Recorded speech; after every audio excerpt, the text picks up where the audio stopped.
कहानी बहुत लंबी है। उनकी चिट्ठी मैं देख रहा था, मैं अधिकारियों का मानसिक उत्पीड़न का आरोप लगा रहे हैं। देखिए वो तो 2-4 लाइन शब्द है, इसके पीछे पूरा इतिहास भूगोल नागरिक बहुत चीज है वहाँ।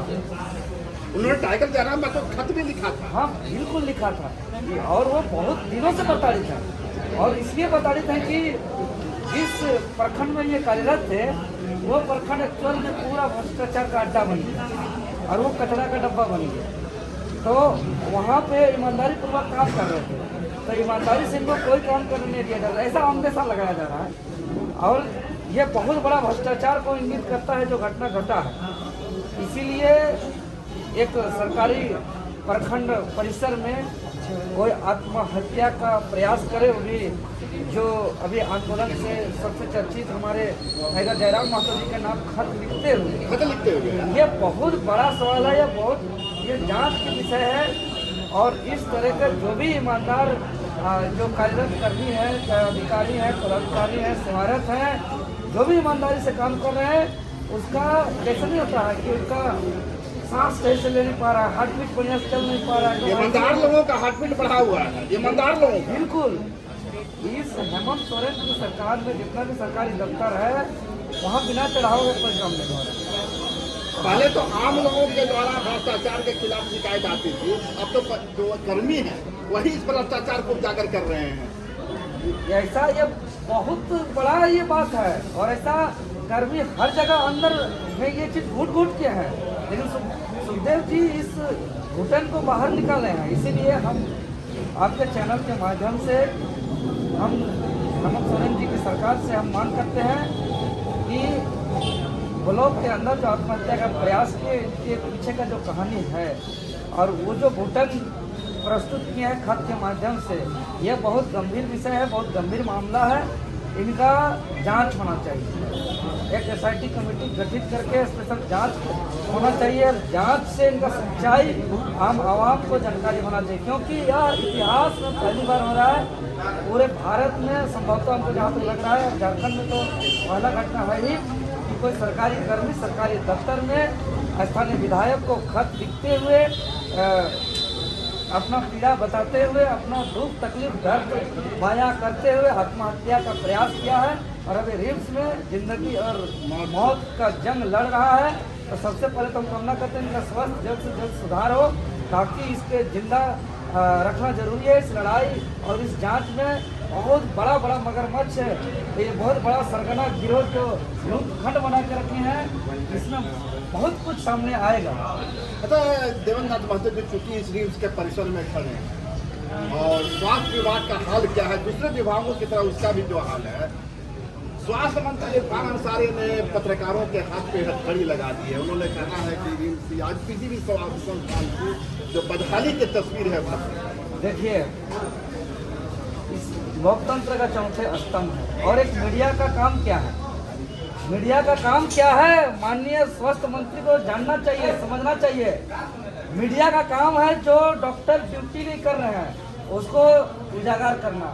मीडिया का काम है कि जो डॉक्टर जो सुपर स्पेशलिस्ट डॉक्टर है अलग अलग जा करके प्राइवेट क्लिनिक खोल करके प्राइवेट इलाज कर रहे हैं, अलग अलग हॉस्पिटल में जा करके पार्ट टाइम जॉब कर रहे हैं, उसका उजागर कर रहे हैं। मीडिया काम कर रहे हैं कि यहाँ जो रिम्स में चारों तरफ जो बिचौलिया घूम रहे हैं, जो दलाल घूम रहे हैं कि भाई डॉक्टर लिखा कि नहीं, पेशेंट पहुंचा कि नहीं, डॉक्टर 50 को 30 को 35 को जांच लिख दिया, उधर से पीछे से नोचा नोची कर रहा है कि फलना लेफ्ट जाना होगा, ढेकना लेफ्ट जाना होगा, आज जो है कि वहाँ से आपका लेबोरेटरी जाना होगा।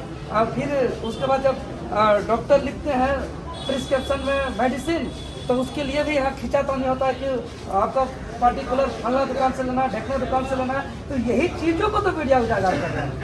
तो स्वास्थ्य मंत्री जी का कहना है कि नहीं, डॉक्टर को घूस लेने दीजिए, मत दिखाइए। स्वास्थ्य मंत्री जी का कहना है कि जो पेशेंट को कमीशन के आधार पे उनका टेस्ट कराया जाता है, ब्लड का, एक्सरे का, या तो अल्ट्रासाउंड का, एमआरआई का, जो भी जांच है वो अपना सेटिंग रेटिंग कमीशन के आधार पर ही चलता रहे। वो जो है कि यहाँ का सरकारी दवाई को डॉक्टर बेचता रहे और प्राइवेट में खेत जमीन बेच कर यहाँ इलाज कराए और प्राइवेट में जाकर के दवाई भेजे। ये इसको बढ़ावा देने का काम कर रहे हैं स्वास्थ्य मंत्री। अगर मीडिया को रोक रहे घाव का इलाज नहीं करना है, घाव पे पर्दा डालना है। पर्दा भी नहीं डालना, उसमें नमक छिड़काना है, उसको जान से मार देना।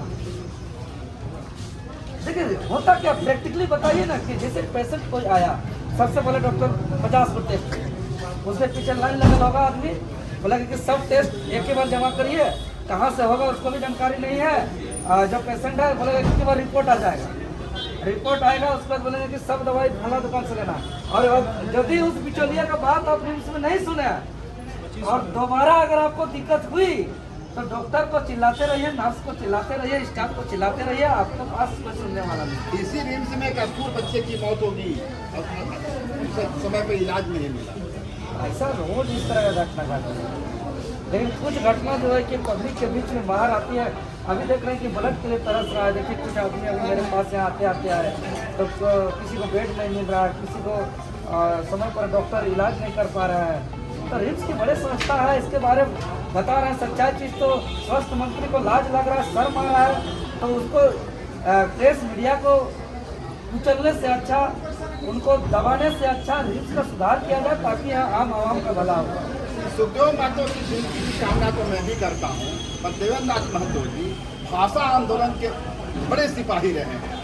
आज फिर से भाषा आंदोलन में नजर आ रहा है कि पलामू से हिंदी और मगही को गायब कर दिया गया, गोड्डा से करपाली को गायब कर दिया गया, खुट्टी से जो आदिवासियों मुंडाओं का स्थल है वहाँ से मुंडारी भाषा गायब हो गई। ये पता नहीं हेमंत सोरेन जी का कहाँ से जो विशेषज्ञ लोग आते हैं, इसीलिए कहते हैं आदिवासी मूलवासी का ये नकली अगुआ सरकार है। ओरिजिनल अगुआ सरकार जो बिरसा मुंडा, सिद्धू कानू, फूलो जानो, चांद भैरव का जो सपना था अगुआ सरकार का, अगर यहाँ आदिवासी मूलवासी का लोग जो विशेषज्ञ लोग रहते तो ऐसा करती नहीं। हम चलिए मानते हैं कि हिंदी मगही अंगिका का ही बात नहीं है, बात है कि बांग्ला जो डॉक्टर रामदयाल मुंडा का रिपोर्ट के अनुसार 9 क्षेत्रीय जनजातीय भाषा में से नहीं है। जो बांग्ला यहाँ के किसी भी यूनिवर्सिटी में पढ़ाई नहीं होती है, उस बांग्ला को 24 जिला में दिया गया, जबकि बांग्ला भाषा के लिए ऑलरेडी स्टेट है और बंगाल के सीमावर्ती जिला में भी दूसरा भाषा का कोई प्रावधान नहीं है। तो यह दुर्भाग्य कि कैसे कैसे विशेषज्ञ लोग आए हैं। अभी देखिए नॉर्मलाइजेशन के आधार पे जो अभी सहायक आचार्य का जो रिजल्ट आया, देख लीजिए 280 नंबर लाने वाले फेल और 135 130 नंबर लाने वाले पास। अब वो कन्फ्यूजन है परीक्षा देने वाला कि हम 290 नंबर ला करके फेल हो गए और कोई 230-35 ला करके पास हो गया। हर एक खेला जैसे का हर एक खेला हेमंत सोरेन का, ये खेला करके समझ नहीं पा रहा है कि कैसा खेला है। हर खेल को समझ लेता है लेकिन हेमंत सोरेन जी कौन खेला? देवेंद्र नाथ जी एक खेला और खेल दिए हैं हेमंत जी। कांग्रेस कार्यशाला का आयोजन कर रही है पेशा, पंचायती राज विभाग कर रहा है, हर एक जिलों में आयोजन हो रहा है और इनके जो महासचिव है जो बड़ा कह रहा है कह रहा है कि जीवन का जो पेशा तैयार है, कांग्रेस को समझ की कमी है और पेशा को हम ही लागू करेंगे। तो कल्याण विभाग और विभाग मेरे ही पास है, तो कांग्रेस इसकी कसम क्यों कर रही है? कुकुर जान रहे हैं, कुकुर भू करके जो दिखावटी करता है, लड़ता है, लोग ओरिजिनल नहीं लड़ता। ये जो ड्रामा चल रहा है आज पेशा एक सच में देखा जाए तो झारखंड गठन हुआ 25 साल हो गया। हमेशा जो है गला फाड़ के सीना चौड़ा करके बोलता है कि हम पेशा कानून लाएंगे, हम पेशा एक्ट को लागू करेंगे, हम पेशा कानून को लाएंगे। अब ला नहीं पा रहा है। अब सुझाव मांगा है लोग 1 महीना का, तो सुझाव जनता से तो दे दिया गया। उसके बाद ये लोग अब अपने कंफ्यूजन हो गया। हेमंत सोरेन उन्होंने झारखंड मुक्ति मोर्चा पार्टी का अलग ड्राफ्ट तैयार है और कांग्रेस पार्टी का अलग ड्राफ्ट तैयार है।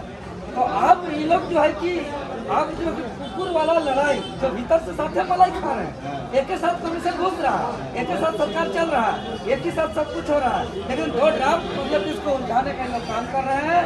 और जेल गेम का कोई ड्राफ्ट है या नहीं है, ये तो दोनों का आ गया। कैसा तो आपका भी कोई ड्राफ्ट है? देखिए जेल कैम्प का ड्राफ्ट तो स्पष्ट है और जेल कैम्प का ड्राफ्ट आपका स्थानीय नीति का भी है, नियोजन नीति का भी है। हम 9 जून को धरती आबा भगवान बिरसा मुंडा के शहादत स्थल पर महामहिम राज्यपाल जी को भी सौंप दिए हैं। ये जेल कैम्प को अगर 1 महीना में कुछ दे दिया जाएगा सरकार का, 1 महीना मैक्सिमम से मैक्सिमम 1 महीना बोल देना, तो 25 साल से जितना भी एक्ट जो भी है पेंडिंग, चाहे वो तेल प्रेम के रात में संसदेव भागे गए झारखंड जमीन के शहीदों को जहर खाने की नौबत आएगी या नहीं? नहीं, ऐसा कभी नहीं है। जो भ्रष्ट ऐसा मजबूर करते हैं भ्रष्टाचारियों को सीधे हम लोग हटवा जरूर। तो ये थे हमारे साथ देवेंद्र नाथ महतो जी।